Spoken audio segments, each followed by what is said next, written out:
सम्माननीय सभामुख महोदय,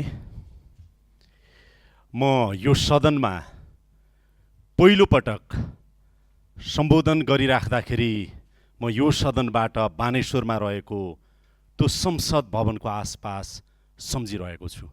मेरो आँखा अगाडि झलझल्ती ती दृश्यहरू आइरहेका छन्। भदौ 23 र 24 गतेको, जहाँ 23 गतेको घटनामा हाम्रा कलिला भाइ बहिनीहरूले ज्यान गुमाउनु पर्यो।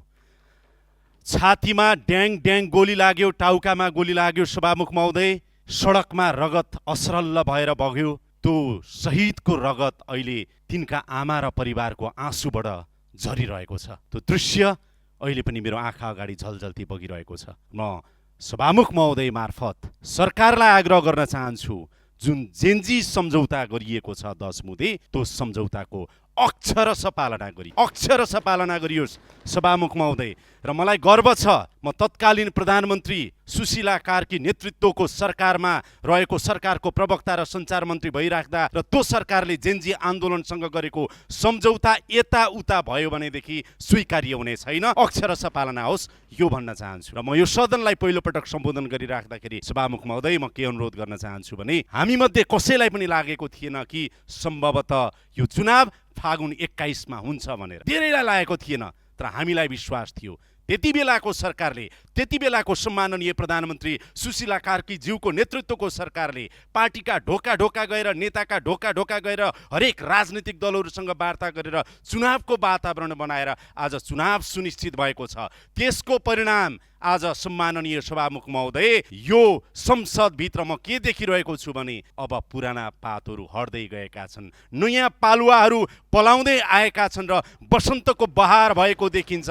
आज यो बसन्तको बहार भइराख्दाखेरि सम्माननीय सभामुख महोदय, यी युवा अनुहारहरू भनेको अब यी पालुवा पलाउने छन्, फुल्ने छन्, फल्ने छन् र जनतालाई त्यो फल चखाउने छन् भन्ने विश्वास गर्न सकिन्छ।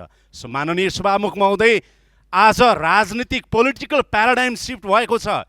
आज राजनीतिको परिभाषा परिवर्तन भएको छ र नेतृत्वको परिभाषा परिवर्तन भएको छ सम्माननीय सभामुख महोदय। र यो परिभाषा बदल्ने एउटा कोही नायक जन्मिएको छ भने यतिखेर यो देशमा रवि लामिछाने जन्मिएको छ, जसले राजनीतिको परिभाषा परिवर्तन गरेको छ र नेतृत्वको परिभाषा परिवर्तन गरेको छ। अब पोलिटिकल डिस्कोर्स त्यो बाटोमा अगाडि बढ्दैछ। सम्माननीय सभामुख महोदय, म यहाँलाई भन्न चाहन्छु, म मेरो ललितपुर क्षेत्र नम्बर 2 जुन मन्दिरको सहर हो, सम्पदा नै सम्पदाको सहर हो, सम्माननीय सभामुख महोदय, अरनीको त्यहाँ जन्मिनु भएको छ। अरनीको घर त्यहाँ छ। सम्पूर्ण मान्यजीहरूलाई हेर्न जान पनि म आग्रह गर्दछु। त्यहाँको सम्पदा संरक्षण गर्नु छ, अरनीको जन्मघर जोगाउनु पर्ने छ, सम्वर्धन गर्नुपर्ने छ। हामीले राष्ट्रिय विभूति हो। मेरो क्षेत्रमा आज महालक्ष्मी नगरपालिकामा पानीको हाहाकार छ, काकाकुल छन्, बीसौं हजार जनता, तिनका लागि केही काम गर्नुपर्ने छ। म सरकारको ध्यान आकर्षण गराउन चाहन्छु सम्माननीय ज्यू मार्फत। र म भन्न चाहन्छु, मलाई बडो गजब लाग्यो सम्माननीय सभामुख महोदय, जब म क्षेत्रमा गएँ, मलाई जनता 95 वर्षको एउटा बुबाले, हजुरबुवाले के भन्नुभयो भने, म अन्तिम पटक मेरो जीवनको भोट हाल्दैछु भन्नुभयो। किनभने जसलाई मैले भोट हालेँ, अब अन्तिम पटक 95 वर्षको सम्भवतः उहाँलाई फेरि 5 वर्षपछि बाँच्छु कि बाँच्दिनँ भन्ने लाग्यो। मैले सोधेँ, किन यस्तो भन्नुभयो बुवा? उहाँले भन्नुभयो कि मेरो पुस्ता बिगारे, मेरो छोराको पुस्ता बिगारे, अब तिमीहरूलाई भोट हाल्दा कम्तीमा मेरो नातिको पुस्ता तिमीहरूले बनाउने छौ भनेर उहाँले भन्नुभयो। मलाई त्यस्तै प्रश्न सोधियो सभामुख महोदय, के भनियो भनेदेखि, तपाईँले हामीलाई बाहिर जानुपर्ने त बनाउनुहुन्न नि भनेर युवाले भनेका छन्। त्यस्तै गरेर हाम्रा छोरछोरी तपाईँहरूले यहाँ ल्याइदिनुहुन्छ नि, अब त्यो वातावरण बनाउनुहुन्छ भन्नेहरूले भोट हालेका छन्। तिनको लागि काम गर्नुपर्ने छ।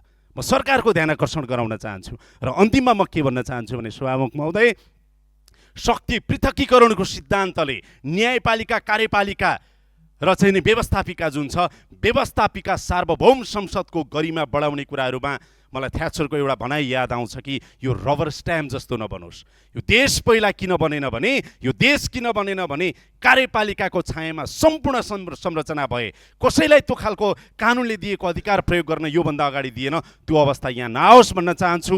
र अहिले पदभन्दा नेतृत्व महत्त्वपूर्ण छ। र म जाँदा यति भन्न चाहन्छु कि मलाई जोन म्याक्सवेलको एउटा भनाइ याद आएको छ यतिखेर कि, a leader is one who knows the way, shows the way and goes the way. त्यही अवस्था कायम रहोस्।